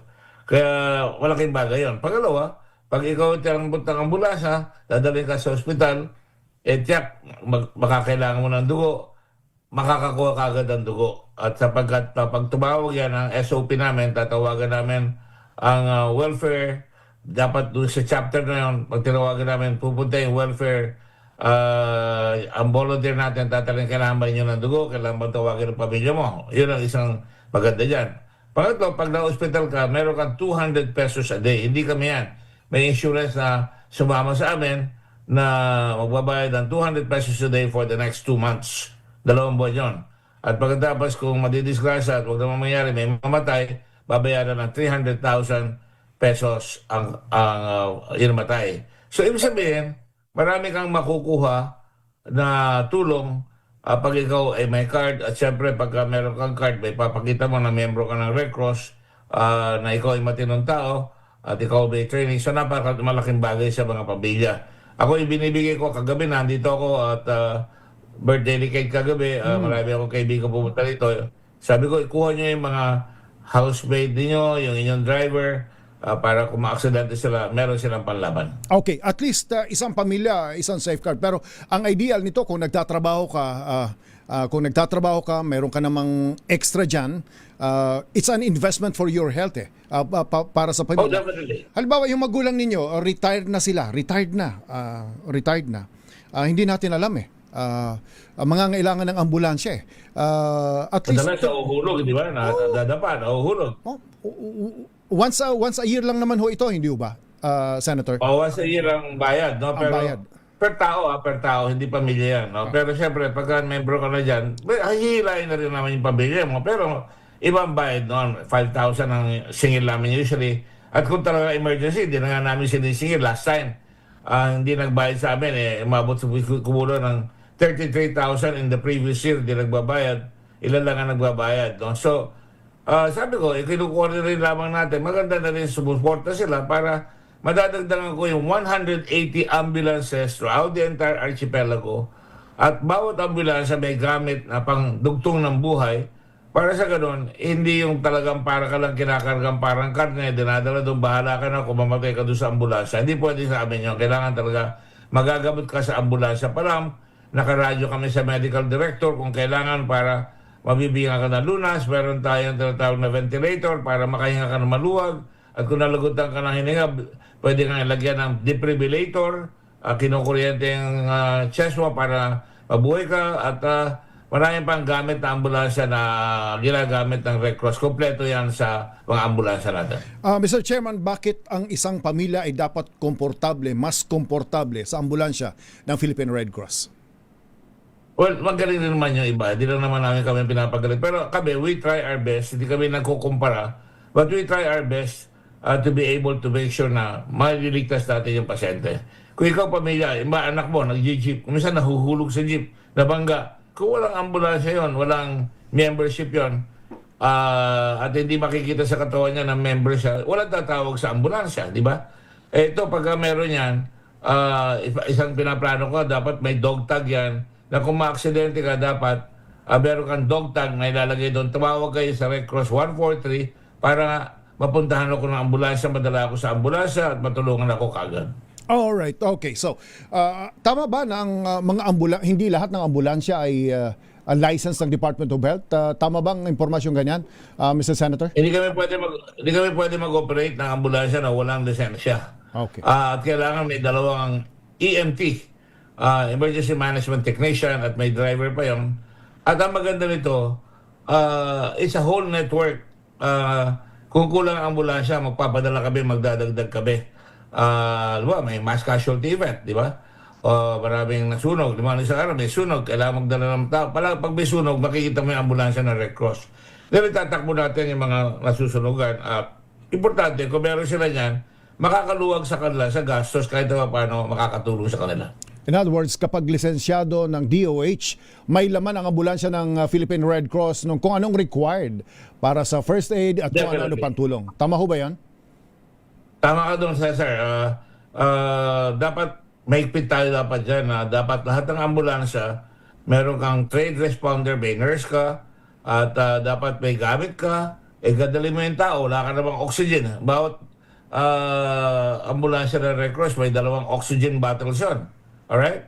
At kung bumabiyahe ka, halimbawa galing ka sa Quezon, kung maubos yung ambulansya mo, pwede kang tumawag sa Batangas o sa Cavite, salubugin nyo yung ambulansya, wala na kaming kulang na yung oxygen natin, makakatulong. O pwede natin i-relay, lahat ng bayan may ambulansya. Napakalaking bagay nung meron tayong Central Command Center na madadala natin yung tao at matutulungan kung magkakaroon ng aberya pa. Napaka-importante yun. Halimbawa, Mayor Eric, si Mayor Eric ng San Antonio, San Antonio, Quezon, kung mga empleyado ninyo ay naging miyembro ng Philippine Red Cross, 1,200 lang. In fact, pwedeng bayaran niya ng municipal or kahit sila, makikita nila yung value nito. Kapag ka may trouble from Quezon to Laguna, may sasalong taga Laguna na PRC. Tama ba yung understanding ko, Mr. Senator, yung tinatawag yung network ng mga ambulansya? Definitely, member o hindi, sa totoo lang, baka hindi na kayo bumili. Pero siyempre, dapat tumulong na kayo, makukuha yung tao, may labang ka. Binabawasan mo yung peligro sa iyo kung ikaw ay may ambulance card o member ka ng Red Cross. Hindi ambulance card, member ka ng Red Cross, na makakatawag sa Red Cross para padalan ka ng ambulansya. Usually may limit yan. Ang limit yan is about 7 kilometers. Pero siyempre, kung agaw buhay, susukatin mo pa ba yun? Dali mo na kagad, di ba? Hindi na kami magbibili. Kung ngayon lang, kinukuha sila kahit walang bayad nga, dinadala. Pero huwag naman yung abusuhin sapagkat hindi tatagal ang mga ambulansya natin kung walang maintenance, walang pambayad sa gasolina, walang pambayad sa training. Wala naman kami, hindi naman kami gobyerno Wala kaming budget. We raise the money ourselves para magkaroon. Bilo nyo, naka-180. Nung umubo ako sa Red Cross, sa kalahati lang yung ambulansya. Dahil yung kalahati, tinutulak pa para umandar. We have 180 ambulances all over the country. At ang gusto ko, magkaroon tayo ng at least, kung magsasaksi ditong membership card, magkaroon tayo ng at least 300 to 400 ambulances para kahit saan ka, talaga maaabutan ka. Kasi nakikita ko yung safeguard ay kung ano yung nakita sa inyo ng ating mga kababayan nung kayo ay mayor ng Olongapo and later naging chairman ng SBMA, Subic Bay Metropolitan Authority. Pumasok sa national consciousness noon ang tumulong ka in spirit of volunteerism, tumulong ka in spirit of civic-mindedness.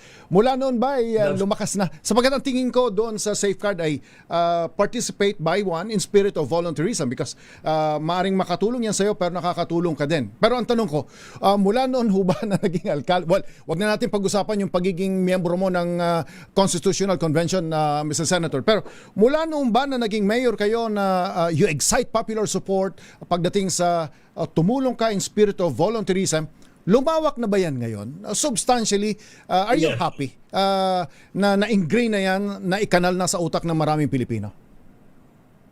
Hindi pa halos eh. Ako, dala ako ng nanay ko. Nanay ko, 67 years sa Red Cross, tumamatay. 67 years siya, nagsisilbi. Ako nasa 57 years ako halos sa Red Cross, no? At matututo ka na magprepara. Kaya kahit saan nagpapunta, mayor or chairman ng Subic or tourism, naka-ambayan dahil kung ba, may tourist ka. Pagka may nasaksak sa Boracay, inaabangan ko yan. Dinadala namin ng Red Cross o inaabangan namin sa ospital pagdating sa Manila. Pag in-airlift yan, may ambulansya doon. Bilib na bilib nga yung Israeli ambassador, may nasaksak dati sa Boracay. Yung Israeli ambassador, nahiya na siguro hindi na siya makakita. Paalam sa akin na uwi na siya. Sabi niya, ganun, pwede ka na ba umuwi? Sabi ko, hindi. Secretary of Tourism rin ako. Kailangan maalagaan natin yung tao ninyo. Kaya nung sa Red Cross, nung sa chairman ako nung sa Subic, alam mo, pinaka-kompleto, ang pinakamagandang modernong ambulansya ng araw, nasa Subic. 6 ata yung iniwan kong ambulansya dyan. Iba, binigyan natin yung ibang bayan dyan na malalaki ambulansya dahil kung may mangyaring aberya doon sa APEC, kompleto ang malalaking ambulansya na kukuha sa kanila. So, palagi tayong handa. Yan ang tinuturo ko sa tao. Huwag yung isipin, hindi kayo tataba ng aksidente. Pag tinabaho kayo ng aksidente, doon lang kayo iiyak, doon kayo maghahanap. Magagalit pa kayo kung hindi kayo makukuha. Pero kung meron kayong membership, nakakatulong kayo. People must always be part of the process of change. Kung tayo tutulong, mas madali at maganda ang ating buhay. Alright. People must be part of change. People must always Part be of the process of change. Part of the process of change. Alright. Pag-usapan natin impeachment, Senator.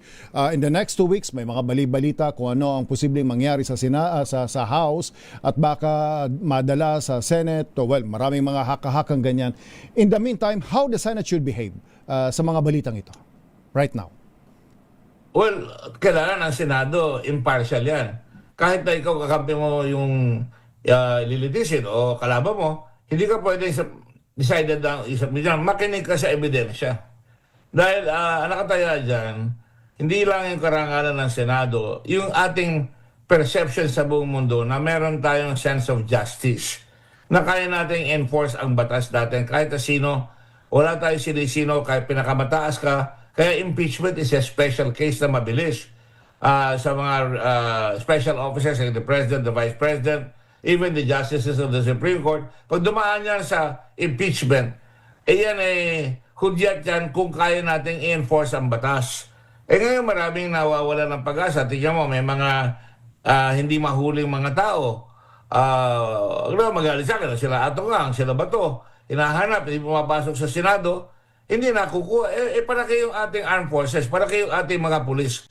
Halimbawa, si Bagtad, yung pumatay kay Percy, hinahanap siya, nagtago na. Dito pag nagtago ka, lalo na pagka ikaw dating uniformado, mukhang nahihirapan tayong huliin. So, ang tingin sa atin, may tinitignan yung batas. Hindi dapat tinitignan. Dapat pag dumating na sa Senado yung impeachment, kailangan tignan ninyo ang ebidensya at huwag yung idaan sa partisan yung boto kapag panunood ang tao. Kaya kita nyo ang nangyari kay President Estrada nung araw.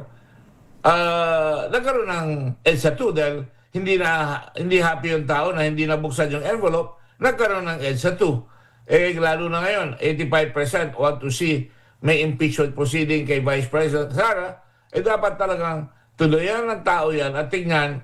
At even yung mga tao, huwag kayong uhusga. Hindi porque, maganda yan, kaibigan ko yan, tinulungan ako yan. Hindi. Pag mali ang inyong public official, dapat kayo mismo ang magsasabi, hindi na dapat paraanin yan. Kahit na kaibigan yan, kahit na anak mo yan, pagbali, mali, at dapat pairali ng batas. Ngayong maliwanag at nakita ng publiko na nagkaroon ng hearing sa House Committee on Justice at maraming mga naniniwala na baka umakyat ito sa Senado, hindi ho ba yung mga senador hindi dapat nagbibigay ng kung ano man opinion tungkol dito sapagkat baka maging senator judge sila, Senator? Wala na sila dapat komentaryo. Senator judge na sila eh. Kaya nagkukas sila, nagkokokos sila ngayon para on how they will act. Tingnan nyo, kompleto pa sa uniforme. Ang budget nila, 500,000 dun sa mga toga. That is to remind them that they have to be impartial. Wala silang kikilingan. At para sa ganun makita ng tao, kaya palang gawin. Nung mayor ako ng Olongapo, chairman ako ng Subic, pag pupunta yung tao sa Subic, akala nila nanakawin. Pag pupunta sa doon, kaya pala yung traffic, kaya palang malinis. Kaya pala natin makabili ng mga binibili sa Hong Kong tapos walang smuggling. Yun ang dapat natin matutuhan. Kasi ang tagal-tagal na natin, nauna tayo after the war sa lahat ng Southeast Asian countries. Second lang tayo sa Japan. Pero ngayon, wala na. Ay, pumunta ka kahit na saan. Nandun ako sa airport sa Hong Kong.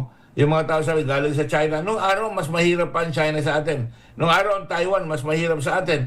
Nung araw, talagang makikita mo, ang mga yaya nung araw ng Pilipino dito sa mga galing sa Hong Kong, ama. Ngayon, tayo ngayon ang mga maid, tayo ngayon ang caregiver, dahil hindi nakausad yung ating gobyerno at ang ating bansa. Basta mga pinipili natin mga leader, hindi tayo nakakakuha ng mga tao na ang iniisip nila, hindi yung pakapakanan nila, but iniisip na naiaangat nila ang Pilipino na magkaroon ng mabuting gobyerno para pare-pareho mapapairal ang batas, para makakakuha ng hanap buhay.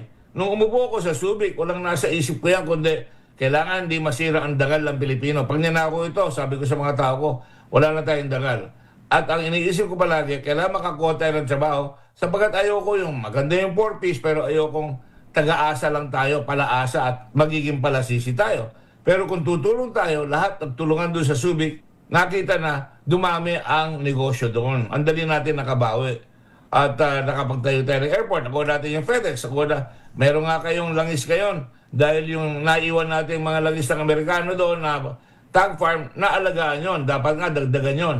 So sinasabi ko, tayo mga Pilipino, dapat may role tayo. Dapat iniisip nyo, tinasabi nyo sa mga bata, ito ang pakay mo sa buhay mo. Hindi lang yung sarili mo, ngunit iangat natin ang bansa pare-pareho. Tayo mga Pilipino ay dapat may role. Pero sabi rin ng mga Pilipino, dapat may tamang leader tayo.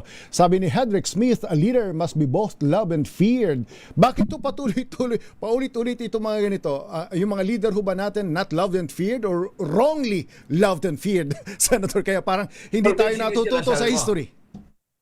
Cesar, alam mo, pinasa mo siguro yung The Prince, no? Yung kay Machiavelli, no? That's right. Ang sinasabi, better to be feared than loved. Yun ang sinasabi niya. Dapat katakutan ka una bago ka mahalin. Pero sa akin, ang kulang natin ay madali tayong mahawa doon sa nakaraan ng araw, sunod-sunuran tayo sa Kastila. Parang may piring ang ating mga mata. Parang may pader yung ating mga pag-iisip na hindi natin maisip na kaya natin mag-isa. Kaya parang Intramuros, nasa Intramuros ako, pinakita ko sa tao, meron akong light and sound show doon. Pag pumunta kayo doon, sinasabi ko, ang mga Kastila noong araw, nilagyan tayo ng pader. Kaya hindi mo makikita yung kinabukasan mo, yung horizon, hindi mo makikita. Pag ginawa mo yan, hindi para sa iyo, Pilipino ka lang eh, Indio ka lang eh, di ba? At kaya ngayon, pag mapili tayo, meron pumalit dyan sa mga Kastila. Ang pumalit dyan, huwag naman magalit sa akin, ninunahan tayo ng survey. So nangyari sa atin, dito na ako sa panalo. Oo nga. Hindi na ako mag-iisip kung anong kakayahan niyang tao yan. Basta, nahawakan ako, nakabayan ako, nabigyan ako, boboto ko na yan. Hindi. Dapat susungkitin yung ano ba ang kaya mong gawin. Hindi yung kaibigan kita, mabait ka, okay, andun na ako. Pero paano mo gagawin yung sinasabi mo na magkakaroon ng maraming trabaho, na magkakaroon ng katarungan? Tingnan mo na lang yung formally. Hinuli namin yan, nakalagay ito sa recommendation namin. Hanggang sa kataas-taasan. Lahat ng inimbestiga ko sa Blue Ribbon, hanggang kataas-taasan. Pero pagdating na sa implementation, ayaw nang implement ng Ombudsman, ayaw implement ng AMLA. Ibigay mo yung AMLA, ang nilabas na pera dyan. 11.7 billion. Nakalagay sa batas, dapat pag may lumalabas, sa amin lang, pagka tayo nasa government, 500,000, sasabihin na ng bago, tingnan nyo ito, cover transaction na yan, makikita mo, suspicious na yan. Dapat pagka ganun, babantayan na yan. At pagkakatulad ito, halimbawa sa Farmally, pero mo, mayroong mga linggo na, sa loob ng isang linggo, nakapaglabas ng 2 bilyong piso, nakakapaglabas siya ng 200 million, 400 million, hindi sinisita ng AMLA. Samantalang nasa batas mismo ng AMLA na nakalagay doon, kung makikita nila walang kakayahan na magnegosyo at magdala ng ganong karaming pera, dapat inimbestiga na nila kagad yun. Ang pera lang nung Farmally 625,000 pesos. Bilo mo nakakakuha sila ng bilyong-bilyong piso. At mga malalapit sa dating Pangulo, yung mga tao na andyan. Ba't hindi magdududa ang tao? Dapat kikilos ang tao, magagalit ang tao. Ba't ganon? Kung kailan tayo nagkakasakit, kung kailan tayo nagkakamatay, doon tayo ninakawan. Kaya napakasama. Kaya kahit saan ako pumunta sa buong mundo. Okay. Pag nakita ko yung Pilipino, gusto-gusto namin yung ginawa niya sa Farmally. Pero sir, dapat habulin talaga yung mga tao yan. Humabot na tayo doon kay Lau. Pero sila Michael Tan, sila Michael Yang, yung si Lin Wei Xiong, yung dating Pangulo, hindi mangyayari yan kundi pinag-utos ng Pangulong Duterte na ilipat yung pera na dapat DOH ang gagastos, dilipat yan doon sa Special Budget Office ngayon. Dapat doktor ang DDP, ang Department of Health, dapat alam nila ang gagawin nila. Hindi. Ang namili mga tao hindi naman mga medisina So anong nangyari talaga pinagsamantalahan tayo. Kaya yan, sarado pa yan. Hindi pa nasara yung issue na yan. Marami pang ganyan. Marami tayong hinahanap na mga tao na may pagkakasala, hindi natin mahuli-huli. Hindi lang ngayon.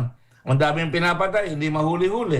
Ano ba mangyayari sa bayan natin kung ganyan? Hindi pwede sabihin natin, wala na mangyayari sa bayan natin. Talagang ganyan, hindi na tayo asenso. Bakit yung Cambodia, lumalakas na? Bakit yung Vietnam, ang lakas na ng Vietnam, naunahan na tayo talaga. Nung araw pa. Bakit nung araw yung Japan, binomba ng atomic bomb? Wala pa 20 taon, nakapag-declare na sila ng Olympics. Nakadalawang beses sila mag-Olympics. Yung Korea, nagkaroon ng gera. Nakapag-Olympics na sila. At mayaman na mayaman sila. Tayo bumibili ng mga jet nila. Bakit tayo hindi natin magawa? Ni bisikleta, ni wheelchair. Halos hindi tayo makabili. Okay, all right. Yung isang narinig natin kay Senator, sapagkat ang mga Pilipino bumoboto sa kung sino ang mananalo, hindi sa kung sino kung ano ang magagawa niya. On that note, Mr. Chairman, Mr. Senator, maraming salamat sa oras na ipinagkalubho ninyo sa ating palatuntunan sa umagang ito. Magandang umaga po sa inyo. Thank you, sir. Once in a while, I get into an interview na pinapalabas mo yung uses ko. Lumalabas yung gusto kong masabi sa tao. At hopefully, kung ayaw niyo sinabi ko, salamat to. Kung gusto niyo, pag-aralan niyo. Thank you very much, sir, for your kindness. All right, Senator Dick Gordon. Tumunog na ang gandingan para sa kalikasan. Ang itinanghal bilang Best AM Radio Program Host ay si Cesar Chavez para sa special on Saturday ng DZRH.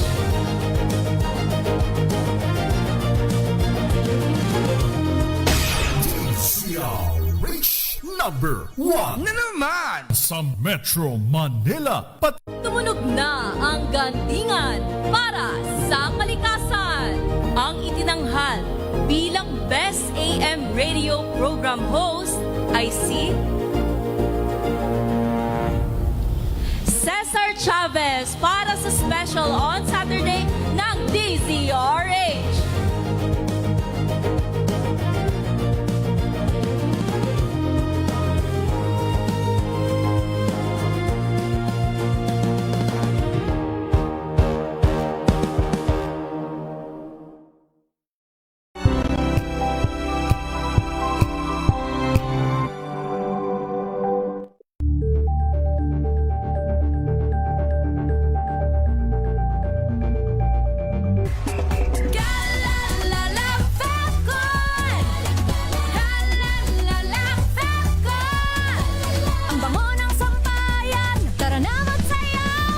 Fabcon, amoy nakaka-joyful.